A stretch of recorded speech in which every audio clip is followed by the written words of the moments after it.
Hi friends, welcome to Hema all in one channel. ఈ రోజు పూజిత వాళ్ళ అక్క బర్త్డే అనమాట. సో అందుకనే paneer mushroom curry vegetable biryani చేయబోతున్నాము. మష్రూమ్ ప్యాకెట్ ఒకటి 50 రూపీస్, 3 ప్యాకెట్స్ అయితే తీసుకున్నాము. అలాగే 1/2 kg పన్నీర్ తీసుకున్నాము. మార్నింగ్ టిఫిన్ కి ఉత్తప్పం అలాగే ఉల్లిపాయ టమాటా చట్నీ అయితే చేసాము. ఉత్తప్పంలోకి ఉల్లిపాయ టమాటా చట్నీ చాలా టేస్ట్ ఉంటుంది. మేము ఎక్కువగా ఈ చట్నీ ఇంట్లో తయారు చేస్తూ ఉంటాము. పూజిత అన్ని చట్నీలు తింటుంది, కానీ బొంబాయి చట్నీ అంటే దానికి చాలా ఇష్టం. ముందుగా పన్నీర్ ని ఆయిల్ లో ఫ్రై చేసేసి సాల్ట్ వాటర్ లో వేసాము. పన్నీర్ ని ఆయిల్ లో ఫ్రై చేయడం వల్ల చాలా టేస్ట్ ఉంటుంది. సాల్ట్ వాటర్ లో వేయడం వల్ల చాలా సాఫ్ట్ గా ఉంటుంది, అలాగే చప్పగా లేకుండా ఉంటుంది. సన్నగా తరిగిన ఉల్లిపాయలు ఫ్రై చేసాక అల్లం వెల్లుల్లి పేస్ట్ కూడా ఫ్రై చేయాలి. ఆ రెండు ఫ్రై అయ్యాక మిక్సీ పట్టిన టొమాటో పేస్ట్ వేసుకొని మరి కాసేపు బాగా ఫ్రై చేసుకోవాలి. తర్వాత తగినంత కారం వేసి మరి కాసేపు ఫ్రై చేయాలి. టొమాటో పేస్ట్ వేయడం వల్ల గ్రేవీ టేస్ట్ చాలా బాగుంటుంది. కట్ చేసిన మష్రూమ్ ని వేడి నీళ్ళలో వేసాము, ఎందుకంటే మష్రూమ్ మీద ఉన్న డస్ట్ అలాగే ఏమైనా క్రిములు ఉంటే పోతాయి. మనం ఎలా అయితే క్యాబేజీని కాలీఫ్లవర్ ని వేడి నీటిలో వేస్తామో అలా అన్నమాట. ఈ పేస్ట్ ఏంటంటే పన్నీరు జీడిపప్పు కొబ్బరి పేస్ట్ అన్నమాట. ఈ పేస్ట్ వేయడం వల్ల కర్రీ టేస్ట్ చాలా బాగుంటుంది. ఏదైతే మనం హోటల్లో ఫంక్షన్స్ లో తింటామో సేమ్ అదే పన్నీర్ కర్రీలో వస్తుంది.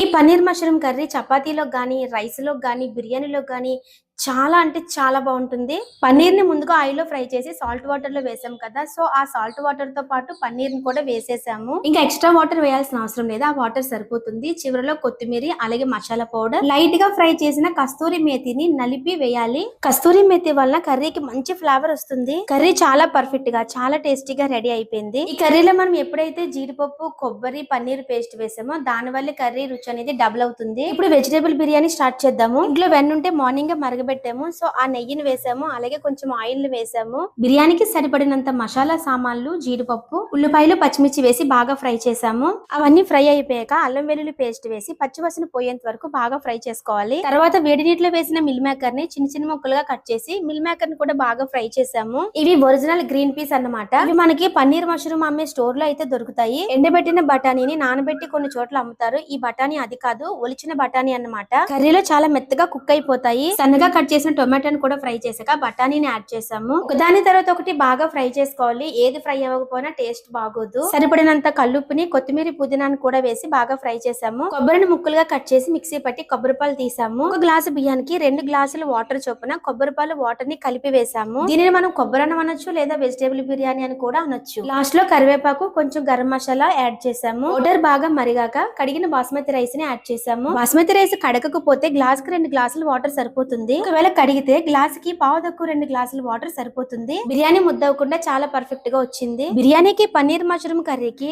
అదిరిపోయింది కాంబినేషన్ అయితే. పిల్లలందరికీ పన్నీర్ మష్రూమ్ కర్రీ అంటే చాలా ఇష్టం. ఎవరి బర్త్డే అయినా ఆదివారం గాని, మంగళవారం గాని, బుధవారం గాని వస్తే కంపల్సరీగా చికెన్ బిర్యానీ చేస్తాము. ఒకవేళ తినని వారాల రోజుల్లో వస్తే కనుక పన్నీర్ మష్రూమ్ కర్రీ కంపల్సరీగా చేస్తాము. పూజితకి పన్నీర్ కంటే మష్రూమ్ అంటే చాలా ఇష్టం. హాట్ అయిపోయింది. ఇప్పుడు స్వీట్ కోసం మరిగిన వాటర్ లో సగ్గు బియ్యాన్ని వేసి ఉడికించాము. సగ్గు బియ్యం ఉడికే లోపు పక్క స్టవ్ మీద డ్రై ఫ్రూట్స్ ని, సేమియాని ఫ్రై చేసుకుందాము. 3 చెంచాల నెయ్యిని వేసి డ్రై ఫ్రూట్స్ ని ఫ్రై చేసి పక్కన పెట్టాము. అదే కళాయిలో సేమియాని వేసి ఫ్రై చేసాము. సేమియాని ఎప్పుడైనా సరే దలసరి కళాయిలో ఫ్రై చేయాలి, అలాగే సిమ్ లో పెట్టి ఫ్రై చేయాలి. ఒక సేమియా పోసి కూడా మాడకుండా ఫ్రై చేసుకోవాలి. సగ్గుబియ్యం ఉడికిపోయిన తర్వాత ఫ్రై చేసిన సేమియాని కూడా వేసి మరి కాసేపు ఉడికించాలి. ఆ తర్వాత మన టేస్ట్ కు తగ్గట్టుగా పంచదారను వేసుకొని బాగా కలుపుకొని కరిగిపోయేంత వరకు ఉంచాలి. పంచదార కరిగిపోయాక మరిగించిన పాలను కలపాలి. ఆ తర్వాత ఇలాచీ పౌడర్ ని, ఫ్రై చేసిన డ్రై ఫ్రూట్స్ ని కలిపాము. పాలను ముందుగా ఎందుకు మరగబెట్టామంటే వేడివేడిగా ఉన్న సేమియాలో నార్మల్ పాలను వేస్తే వెంటనే విరిగిపోతాయి. సేమియాలో ఎప్పుడు పాల క్వాంటిటీ ఎక్కువ ఉంటేనే సేమియా టేస్ట్ చాలా బాగుంటుంది. బర్త్డే డెకరేషన్ కోసం ఈ ప్యాకెట్ తెప్పించాము. ఈ ప్యాకెట్ కాస్ట్ వచ్చేసి 130 రూపీస్. ఈ ప్యాకెట్ పైన చూపించిన ఐటమ్స్ అన్ని మనకి లోపల అయితే ఇచ్చారు. మనం జాగ్రత్తగా దాచుకుంటే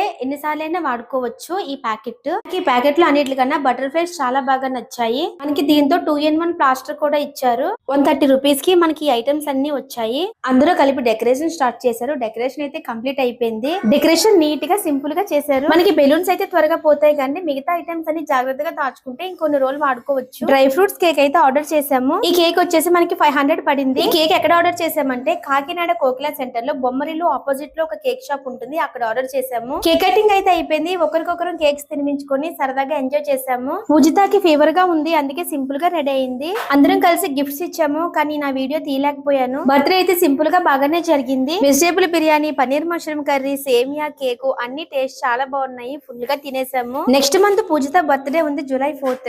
అది కూడా బాగా జరగాలనుకుంటున్నాను. పూజిత ఫీవర్ వల్ల బాగా వీక్ అయిపోయింది, ఫుడ్ కూడా సరిగ్గా తినట్లేదు. వీడియో నచ్చితే లైక్ చేయండి. ఇంతవరకు వీడియో చూసినందుకు thank you so much. Bye friends.